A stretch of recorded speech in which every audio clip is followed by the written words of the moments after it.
เกิดอีหยังขึ้นกับน้องอาอายจึงออกมาโพสต์เคลื่อนไหวขอโทษแฟนๆว่าจะขอฝึกฝนตนเองให้มันดีขึ้นกว่าเก่าสบายดี FC แฟนคลับทุกทานก็แล้วกันมาพบมาพ่อกันเศร้ามื้อนี้อากาศ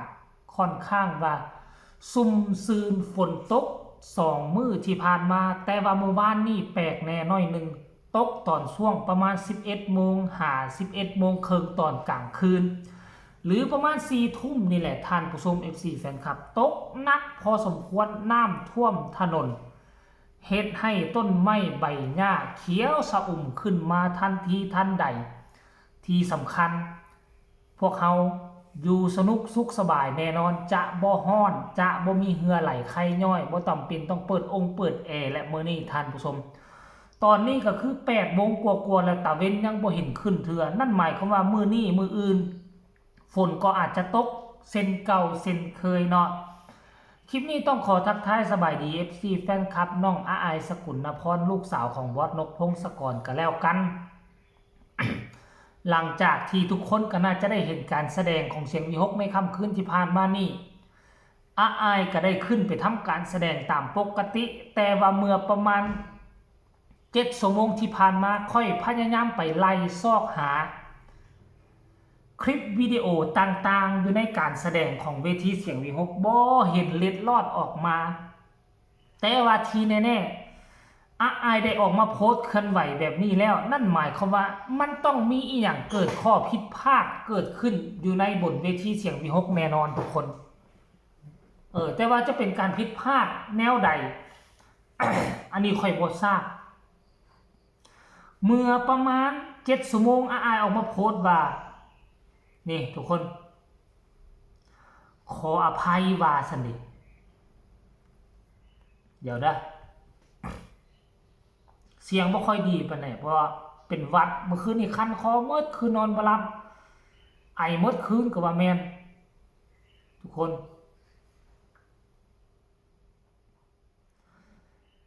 แม่จ๋าว่าสนิทหากวันนี้ผิดพลาดประการใดหนูต้องขอกราบขอโทษขออภัยด้วยนะคะหนูจะฝึกฝนและพัฒนาให้ดีขึ้นไปค่ะพร้อมอีโมจิ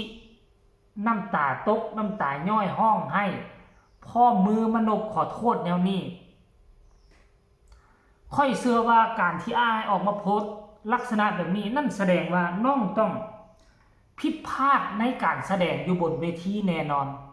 แต่จะผิดพลาดเรื่องใดนั่นค่อยก็มองว่าน่าจะเป็นช่วงลำเนาะคันว่าช่วงห้องเพลงนี่ค่อยก็คิดว่าอ้ายเอาอยู่แต่ว่าช่วงลำเรื่องอ้ายลำนี่เพราะว่าอ้ายหาก็ได้รับบทลำมันปีนี้เนาะปีกายนี่ก็มีบอกแต่ว่าได้รับบทลำเต็มแสดงละครอยู่ถึงเวทีลำนี่ปีนี้เต็มเลยอาจจะได้รับบทนักบทยาวกว่ามูอาจจะมีข้อผิดพลาดในก่อนล้ำหรือบอทานผู้ชมอาจจะเป็นแบบนี้คันว่าเพลงนี่เขายังมั่นใจว่าเพลงนี่อ้ายเอาอยู่100%บ่ว่าจะเป็นเพลงดงเพลงดังเพลงใดว่าตัวอ้ายกับผ่านสมรภูมิมาบ่ธรรมดาเพราะฉะนั้นแล้วคนเฮาบ่มีไผจะบ่มีข้อผิดพลาดแม้แต่กระทั่งตัวค่อยนั่งเว้าไปแบบนี้นี่ก็เคยผิดพลาดก็เคยเฮ็ดผิดทุกคนย่อมเฮ็ดผิดอยู่ในบนเส้นทางเดินของไผของมันแต่ถ้าผิดพลาดแล้วเจ้าท้อเจ้าถอยเจ้าบ่ยอมสู้ต่อเส้นทางเดินของเจ้ามันก็จะจบลง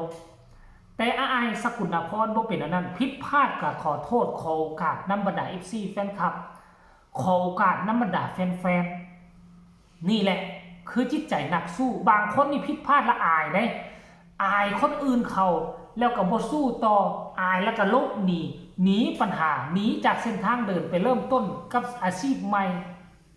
เฮ้ยคันแบบนั้นนี่เจ้าไปนับหนึ่งใหม่ส่วนเจ้าจะได้ซ้ำนี่แต่อายสกุลนพรบ่แต่ในเมื่อผิดยอมรับผิดพลาดยอมรับพลาดออกมาขอโทษค่อยเชื่อว่า FC แฟนคลับอ้ายทั่วโลกพร้อมที่จะให้โอกาสและมันก็บ่ได้เป็นเรื่องนักหนาสากันเนาะคนอายุเพียงแต่13 ปีผิดพลาดแบบนี้มันก็บ่ได้เป็นเรื่องนักหนาสากัน แต่ว่าด้วยความรับผิดชอบต่อแฟนๆอยากให้แฟนๆสนุกสนานอยากให้แฟนๆได้ฟัง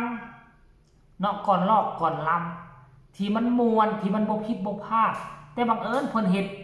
บ่ได้ขนาดนั้นเพิ่นก็เลยออกมาขอโทษแบบนี้ตามที่ค่อยคิดนะแต่ค่อยก็บ่ได้ฟันธงว่าสิ่งที่ผิดพลาดเป็นผิดพลาดเรื่องก่อนลำหรือเรื่องร้องเพลงแต่อย่างใด FC แฟนคลับคนใดที่รู้ข้อมูลข่าวสารให้ส่ง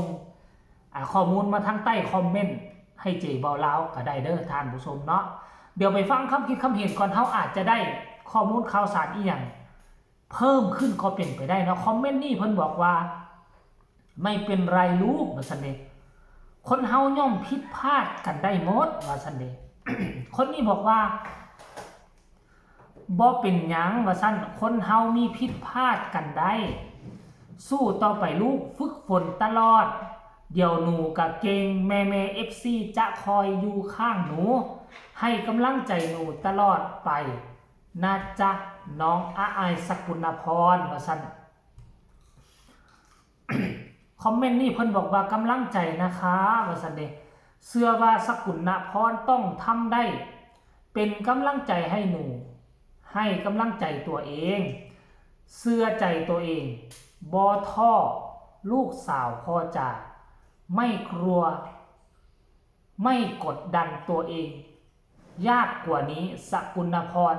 ก็ผ่านมาแล้วรักหนูนะคะคนเก่งเนี่ยมีแต่คนให้กำลังใจเด้คนนี้บอกว่าบ่เป็นอย่างลูกถ้าว่าผิดแล้วคิดแก้ไขสุดยอดว่าซั่นเด้มั่นใจในตัวเองแล้วปรับปรุงสู้ต่อไปกำลังใจมีให้หนูตลอดคนเก่งสู้ๆคนนี้บอกว่าบ่เป็นอย่างลูกว่าซั่นเด้คนเฮาผิดพลาดกันได้ให้กำลังใจตัวเองเด้อคนงามของแม่มีพอจ่าญานุอยู่ข้างๆคนเฮาก็มีผิดพลาดกันบ้างและแก้ไขและสู้ต่อไปกำลังใจมีให้หนูเสมอนะคะคนดีนี่ท่านผู้ชมสรุปรวมแล้วน้องต้องเฮ็ดสิ่งใดสิ่งหนึ่งที่มันผิดพลาดอยู่ทั้งเทิงเวทีและ FC แฟนคลับเป็นพันๆที่เห็นน้องอาอายอยู่ในนั้นด้วยความว่าเพิ่นเป็นโตสู้วงเพิ่นเป็นโตเด่นโตดังของวงเสียงวิหกเพิ่นก็ยอมออกมารับผิดชอบประกาศขอโทษขอโอกาสนำแฟนๆนี่เป็นสิ่งที่ถูกต้องที่สุดแล้วเพราะน้องเป็นคนสาธารณะนั่นเองใครมีคำคิดคำเห็นแนวใดต่อเหตุการณ์นี้ส่งข่าวมาได้ฝากกดไลค์กดแชร์กดติดตามที่สำคัญอย่ากดข้ามโฆษณาพอกันใหม่ในคลิปหน้าลาทานผู้ชมไปเพียงซ้ำนี้สบายดี